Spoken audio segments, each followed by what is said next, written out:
I say y'all a lot. I'm sure y'all have noticed. But welcome back to part 2 of the same vlog you watched previously, hopefully. If you haven't watched part 1, go watch part 1 before you watch this.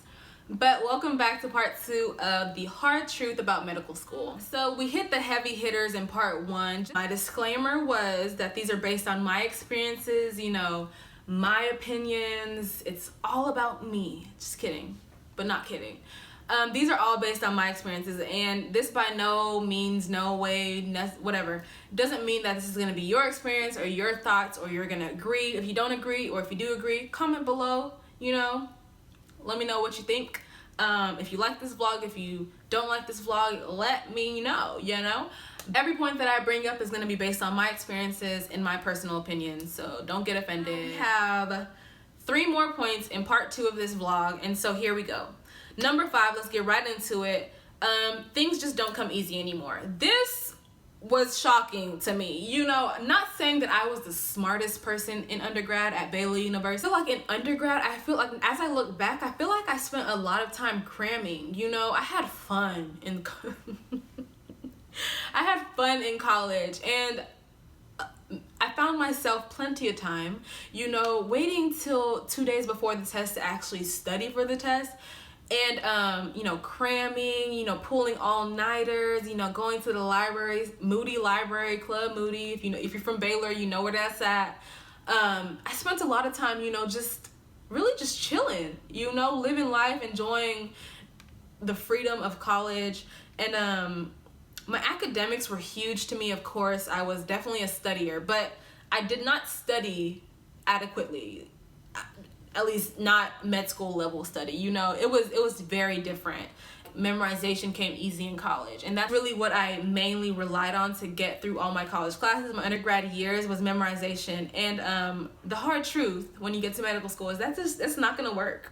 You know, even if things came easy to you in undergrad, memorization doesn't work past anatomy, honestly. Anatomy you can get by with memorization, you know, I did.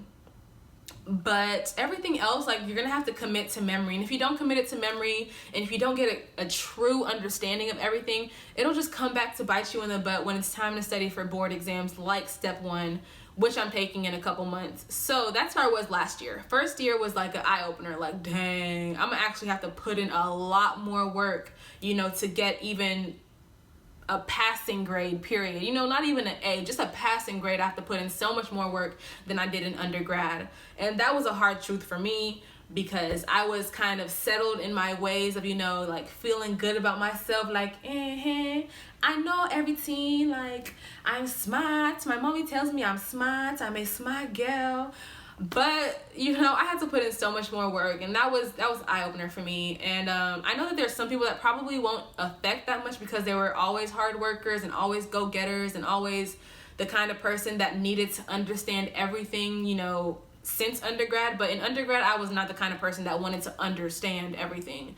I was fine if I just had to memorize. Number 6 is a good one.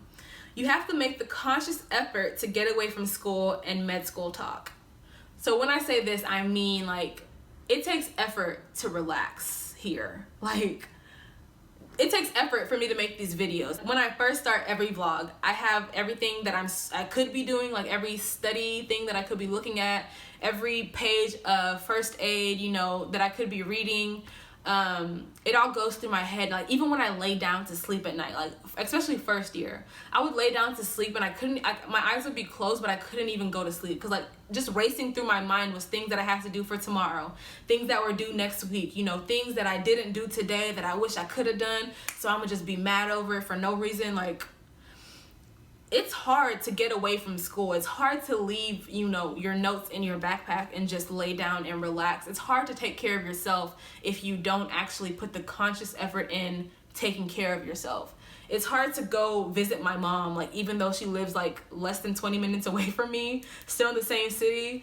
It's hard to go, like, put my stuff down and put this life down and go see my mom and go talk about, you know, nothing.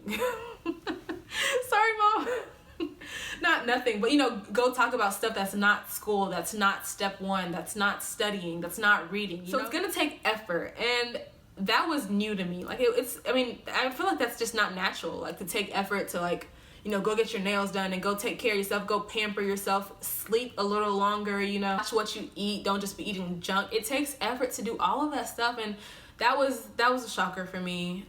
Still learning how to put more effort and how to like be able to drop my school books, you know, when it comes a certain time, and make sure that my mind is focused like on positive thoughts and not, you know, just scrambling through things that I want to do tomorrow, things that I didn't do today. Like that's just not healthy for me and my mind and my, you know, positive thinking. I want to live a positive life. Like just having things like weigh me down in my mind, especially about school, is just not what I want to do.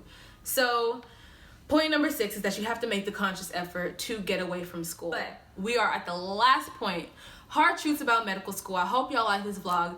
Before I get to this last point, I want y'all to remember, please, to subscribe below if you haven't already. Like this video if you're liking what you're hearing so far.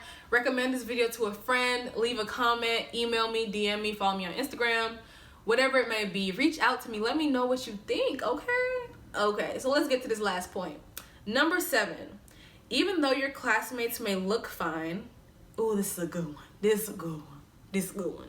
Even though your classmates may look fine and even go so far as to tell you the bold-faced lie that they are fine, they're probably stressing and struggling just like you. As I've said before, medical school is hard. That was like 2 points ago. Like I said that in this same vlog, you know. Med school is hard and med school is challenging for everybody.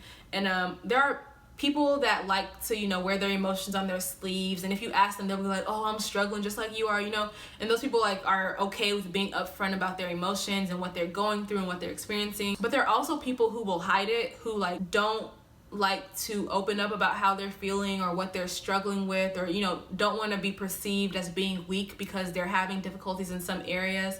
And those people might be your friends or somebody that you call your friend in medical school or in undergrad or wherever you are right now. Like, it's important to check up on those people, the people that seem the strongest, the people that are always fine, the people that are always doing okay, the people that are always, you know, peppy and, you know, full of life, and you just look at them and you're like, dang, they must really have it together, because I'm over here losing edges and their edges are and their edges are flourishing. Like, they must really have it together. Like, those are the people you really need to check on, honestly, because for a long time I was that person. I was the person that was always fine. Like, you ask me anything, like, God is good, what? Next question, like, everything's okay, I'm still breathing, I'm still alive, like, getting through it. But now if you ask me, like, and if something's not fine, I'm gonna tell you, like, girl, I'm struggling, you know. How did you feel about that last lecture? How do you feel about this block? I'm the kind of person now that will tell you, but I can tell you that before I was not. And it's important that we check up on those kind of people, because in medical school and going through this whole education college thing, it can get really stressful and really lonely for some people. So I think it's important that we make it a point to check up on our classmates. People handle stress differently. We all know that.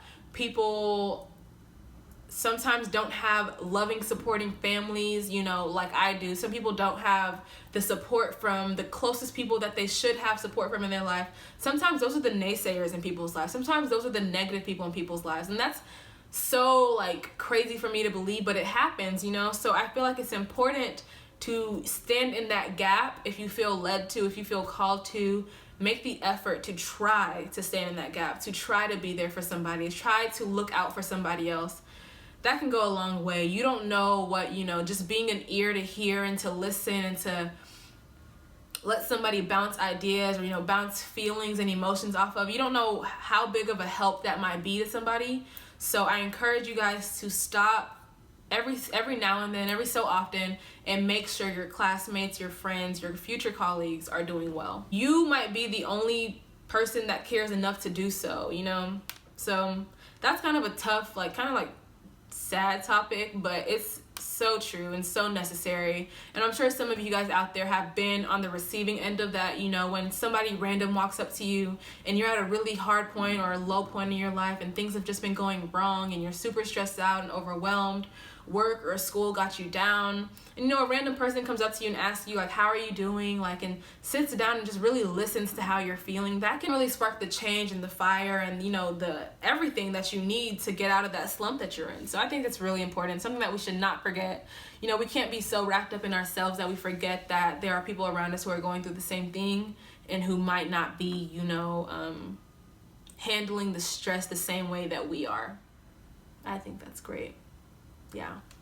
So that actually concludes my hard truths about medical school. Again, these are just things that took me a little bit by surprise when I got to medical school. But again, I set myself up for that. I just had a come to reality moment when I got here, and that's what I shared with y'all today. And this is just me being transparent and 100% real. There are so many other things that I could talk about, you know, concerning medical school and the different personalities and the different experiences. But these are my top 7 that, you know, stood out to me the most in my mind being a second year now. I hope you guys benefited from this at least a little bit. As always, please contact me. Let me know what you want to see, what you liked. If you have any questions, concerns, or comments, email me. My email is below. Follow me on Instagram. My Instagram is below, but it is at DrSandra_BGWC on Instagram. My personal Instagram is also below. What else? Y'all can DM me, you know, find any way to contact me, and I would love to hear from you. I thank you guys for the random support, the random, you know, messages of encouragement. Like, sometimes those hit me on those days that I talked about that are super low. Sometimes I get those messages on those days, and y'all don't know how much that means to me. So thank y'all for that. And yeah, that wraps up this vlog. The hard truth about medical school. I hope you liked it. This was video number 2. If you are somehow getting to the end of vlog number 2, part 2, and you didn't watch part 1, please go watch part 1. The link is down below. I love y'all. If nobody else loves y'all, I love y'all. Thanks for tuning in, y'all. Like, comment, subscribe, share.